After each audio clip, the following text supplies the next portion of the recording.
I found out my husband was cheating because of a tiny blue bottle of lubricant hidden behind the spare towels. And the reason I'm telling you this now is because I did something after that discovery that people still argue about to this day.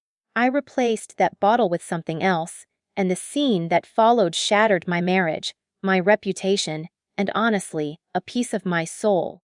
Was I wrong for what I did, or would you have snapped the same way if you were in my place? I need you to keep that question in your mind as you listen, because nothing about this story is simple, and once you hear everything, I want you to tell me if I crossed a line or if the line had already been burned away long before I touched that bottle. The moment everything changed is burned into my memory with cruel clarity.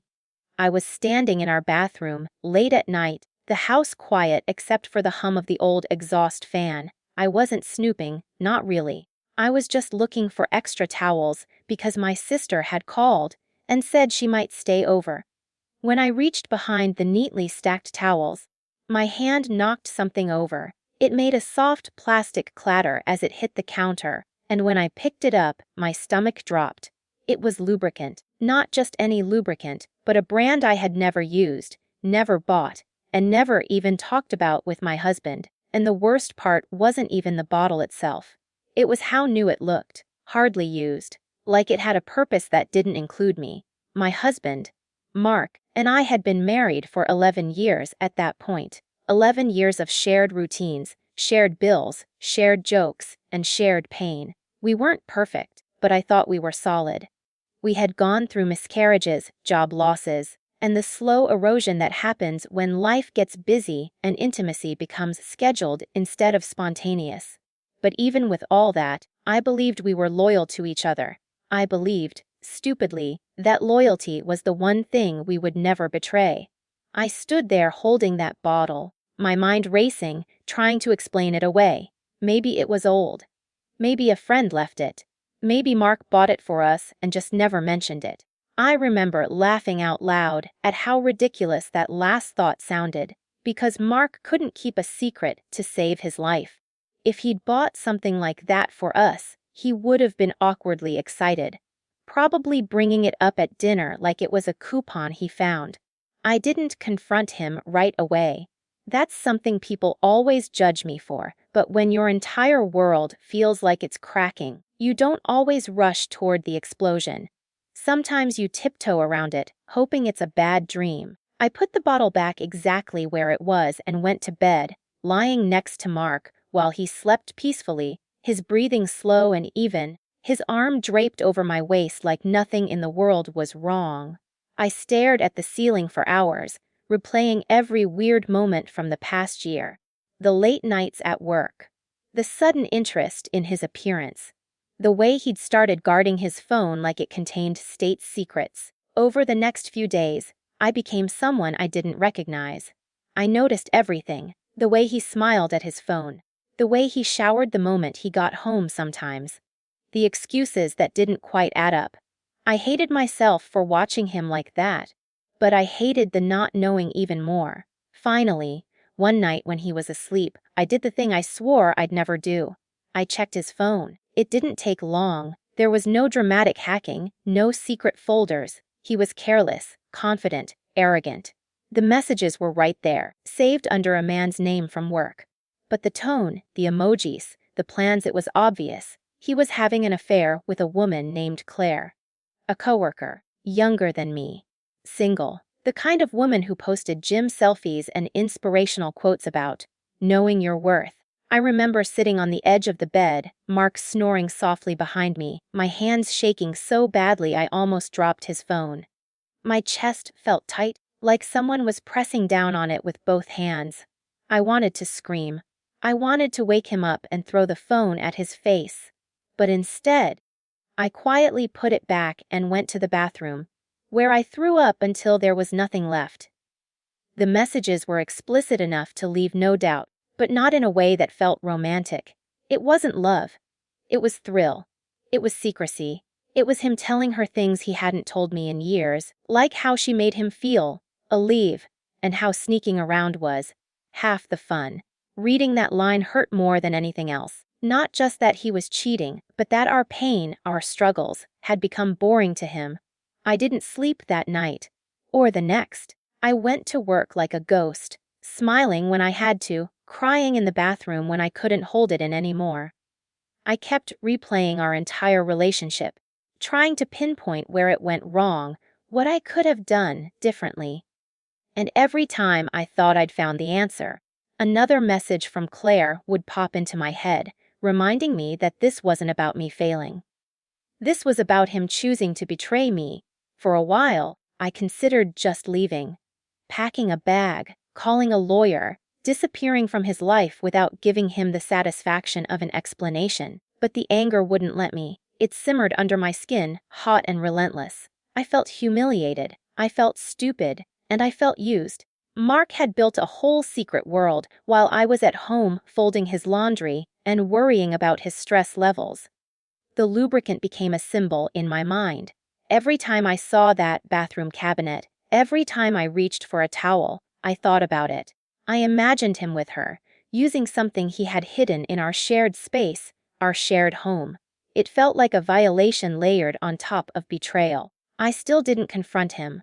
Not yet. Part of me wanted more proof, more understanding of how deep this went. Another part of me wanted to hurt him the way he had hurt me. And that's the part of me that scares me the most, even now. One evening, Mark told me he had a late meeting and wouldn't be home until after midnight. He kissed my forehead like it was nothing, grabbed his jacket, and left. I waited 10 minutes, then checked his phone again. There it was. A message to Claire saying he was on his way.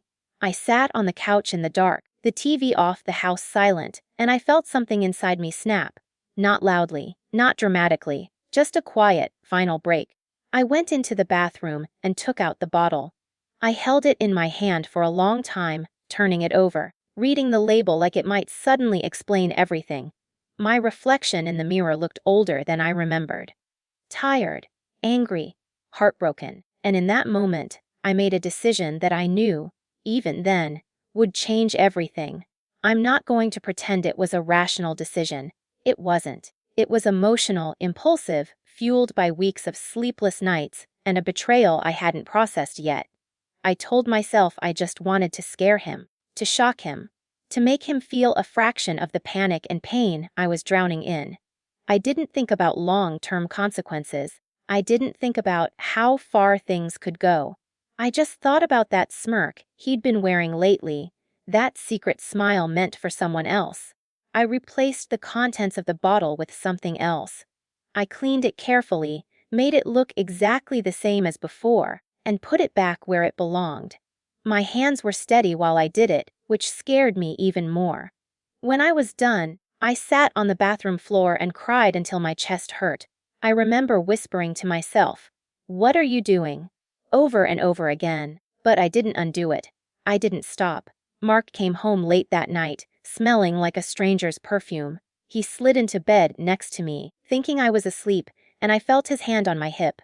I wanted to recoil, but I stayed still. The next morning, he acted normal. Coffee, small talk, a quick kiss goodbye. Watching him go about his day like nothing was wrong made me feel like I was losing my mind. Days passed. Every time he left the house, my heart pounded. Every time he went into the bathroom, I felt sick. I started questioning myself constantly. Was this too far? Should I stop him? Should I confront him before anything happened? But then I'd remember the messages, the lies, the way he'd looked at his phone and smiled, and the doubts would turn back into anger. I was living in this horrible limbo, half hoping nothing would happen, half waiting for the inevitable. I barely ate. I barely slept. My sister noticed something was wrong and kept asking if I was okay, and I lied to her face because I didn't know how to explain what I'd done or why. Then one night, Mark told me he was going to the gym late. I knew it was another lie. I sat at the kitchen table long after he left, staring at the clock, every minute stretching out painfully slow. I kept imagining scenarios, my mind jumping to the worst possibilities. I told myself that if he came home and acted normal again, I'd confront him. That would be it. No more games. I didn't know then that everything was about to explode in a way I couldn't control. The call came just after midnight. I didn't recognize the number at first. When I answered, there was shouting on the other end, confusion, panic. It took me a moment to realize it was Mark, his voice strained and terrified in a way I'd never heard before. He was saying my name over and over, asking me to come get him, saying something was wrong, that he needed help. My heart dropped into my stomach. For a split second, I forgot everything: the cheating, the anger, the bottle. All I heard was my husband sounding scared. I grabbed my keys and drove, my hands shaking so badly I could barely keep the car straight.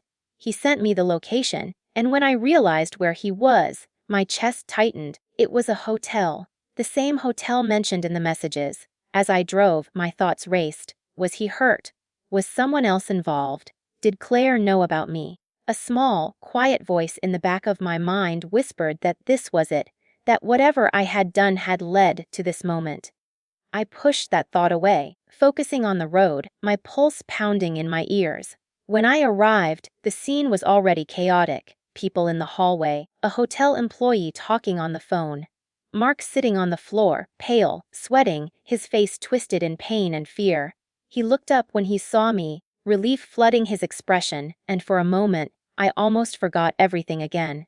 Almost. I rushed to his side, asking what happened, what was wrong, and he just kept saying he messed up, that something went wrong, that it hurt. His eyes were glassy, filled with tears, and I felt this horrible mix of emotions crash into me all at once: fear, anger, guilt, vindication, shame. And standing a few feet away, wrapped in a hotel robe, was Claire. She looked nothing like I'd imagined. Younger, yes, but also scared. Her confident gym, selfie persona completely gone. She wouldn't look at me. She just kept wringing her hands, whispering apologies to no one in particular. As the reality of the situation sank in, I realized that this was no longer just about betrayal or revenge. This was real. There were real consequences unfolding right in front of me, and I had played a part in setting them in motion.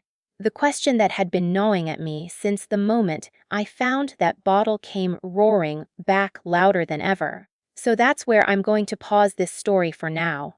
That's the situation I was in, standing in a hotel hallway at midnight, my cheating husband in pain on the floor, his mistress watching in horror, and the weight of my own actions crashing down on me all at once. Before I tell you what happened next, before I explain the confrontation, the fallout, and the decision that changed everything, I want you to stop and really think about it. Put yourself in my shoes, knowing what you know so far, knowing the betrayal, the lies, the months of emotional torture. What would you have done? Would you have confronted him right away? Walked away? Or snapped like I did? Drop your thoughts in the comments, because the rest of this story is where things get truly unspeakable, and nothing that happened after this point was easy, clean, or forgettable. When I left you last time, I was standing in that hotel hallway, staring at my husband on the floor, clutching himself in pain, while the woman he'd been sneaking around with stood there in a robe, shaking like she'd just realized the fantasy was over and reality had shown up uninvited. My heart was pounding so hard I could hear it in my ears, and I remember thinking, very clearly, that no matter what happened next, my life would never go back to what it was before that blue bottle fell behind the towels. So now I'm going to tell you exactly what happened after that moment, and I want you to keep asking yourself the same question I asked myself over and over afterward. Did I go too far? Or was this the inevitable explosion of a betrayal that had been building for months? The paramedics arrived quickly. Someone must have called them before I even got there, maybe the hotel staff, maybe Claire. They knelt beside Mark, asking questions, checking his vitals, trying to figure out what was wrong. He couldn't even look at me properly anymore. Every time our eyes met, he'd flinch, like he was afraid of what he'd see in my face. And honestly, I didn't know what was there either. I was frozen, stuck between wanting to comfort the man I'd loved for over a decade and wanting to scream at him for destroying our marriage. One of the paramedics asked what he'd used, what products were involved, and Mark hesitated. That hesitation said everything. He glanced at Claire, then at me, his face flushing red with embarrassment and fear. Finally, he mumbled something about lubricant. The paramedic frowned and asked if it was a specific brand or if anything unusual had been mixed in. I felt my stomach drop so hard it was like the floor disappeared under me. That quiet voice I'd been ignoring screamed at me that this was real now, that whatever I'd done wasn't just a scare or a prank. It had consequences, and those consequences were sitting right in front of me. Claire started crying, saying she didn't know, that Mark had brought it, that she trusted him. That word, trusted, hit me like a slap. Trusted. She trusted the man who'd been lying to his wife for months, sneaking around, building a double life. And yet, in that moment, she looked genuinely terrified, like she'd just realized she'd been playing with fire and gotten burned. They took Mark away on a stretcher. As they rolled him past me, he reached out and grabbed my hand, his grip weak but desperate. "Please," he whispered, his voice cracking. "Don't leave." I didn't answer. I just stood there, numb, as they disappeared down the hallway. Claire tried to talk to me then. She kept saying she was sorry, that she didn't know he was married at first, that she fell in love with him. I looked at her and felt nothing. No rage, no jealousy, just emptiness. I walked past her without a word and followed the paramedics out. At the hospital, everything moved fast and slow at the same time. Doctors asked questions. Tests were run. I sat in a hard plastic chair in the waiting room, my hands clenched in my lap, replaying every step that led me there. I thought about the night I cleaned out that bottle. How calm I'd felt, how justified, and now, sitting under those harsh fluorescent lights, all I felt was dread. Eventually, a doctor came out and told me Mark would be okay physically, but there had been damage. Painful damage. Damage that would require treatment, time, and some uncomfortable conversations. I nodded, thanking him, my mind barely processing the words. All I could think was that, okay, didn't feel like okay. Not for me, not for us. When they finally let me see Mark, he looked smaller somehow, vulnerable. He wouldn't meet my eyes at first. We sat there in silence until he finally whispered my name. When I looked at him, I saw fear, guilt, and something else I hadn't expected: shame. Deep, crushing shame. "I messed up," he said, like that even began to cover it. "I'm so sorry. I never meant for any of this to happen." That was it. That was the moment something inside me snapped all the way through. I laughed. Not a happy laugh, not even a bitter one. It was hollow and sharp, and it surprised both of us. "You never meant for this to happen," I repeated. "You never meant to cheat. You never meant to lie to my face. You never meant to sneak around and hide things in our bathroom." His eyes widened. "You know?" he asked quietly. "Oh, I know," I said. "I know about Claire. I know about the messages. I know about the hotel. I know about everything." He closed his eyes and turned his head away, tears slipping down his face. And for a split second, I almost felt sorry for him. Almost. But then he said something that erased that sympathy instantly. "Then why?" he asked. "Why would you do something like that?" That's when it hit me. He still didn't fully understand. He didn't see the chain of events, the months of lies, the slow destruction of my trust. In his mind, what happened to him was isolated, disconnected from what he'd done to me, and that realization made me angrier than anything else. "Why?" I said, my voice shaking now. "Because you destroyed me, Mark. Because every day I woke up next to you thinking we were working through things together while you were sneaking around behind my back. Because you brought your affair into our home, into our bathroom, into my life, and you didn't care." He tried to reach for me again, but I pulled my hand away. "I didn't know," he kept saying. "I swear I didn't know. I would never have used it if I knew, and I would never have married you if I knew you'd do this to me." I shot back. We didn't say much after that.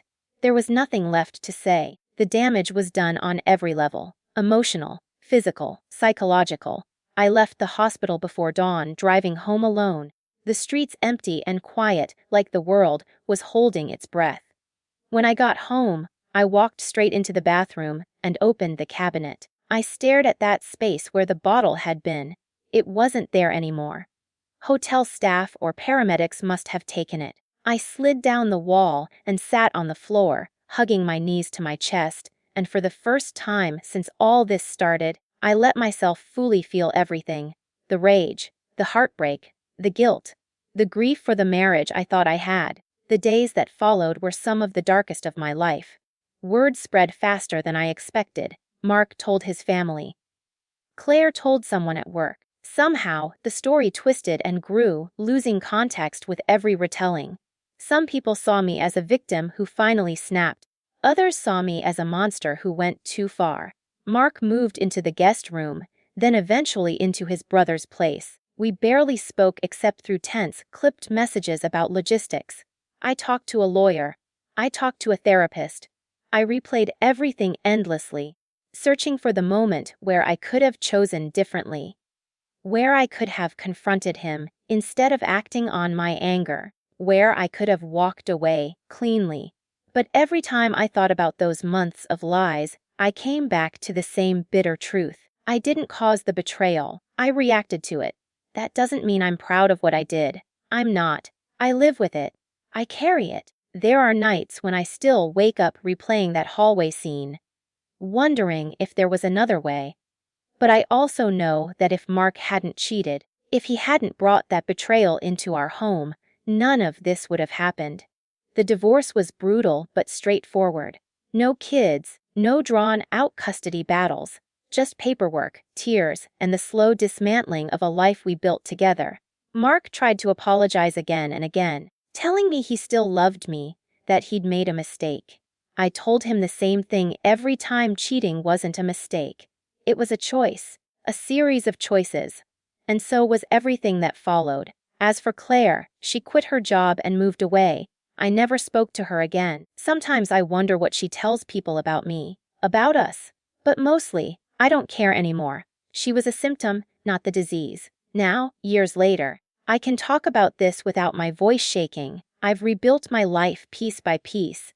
I learned hard lessons about trust, boundaries, and what unchecked anger can do. I learned that pain doesn't excuse everything, but it explains a lot. And I learned that sometimes, when someone pushes you far enough, you don't recognize the person you become when you finally push back. So was I wrong? That's still the question, isn't it? I'll let you decide. All I know is that betrayal changes you. It warps your sense of right and wrong. And once that line is crossed, nothing is simple anymore. If you were on my side, if you think Mark's actions set all of this in motion, go ahead and like this video. If you want to hear more stories like this, stories that are messy and uncomfortable and painfully human, subscribe to the channel. And most importantly, share your final thoughts in the comments. Tell me what you would have done. Tell me if you think I crossed a line or if the line was already gone. I read every comment. I see every perspective. And I'll see you all in the next story.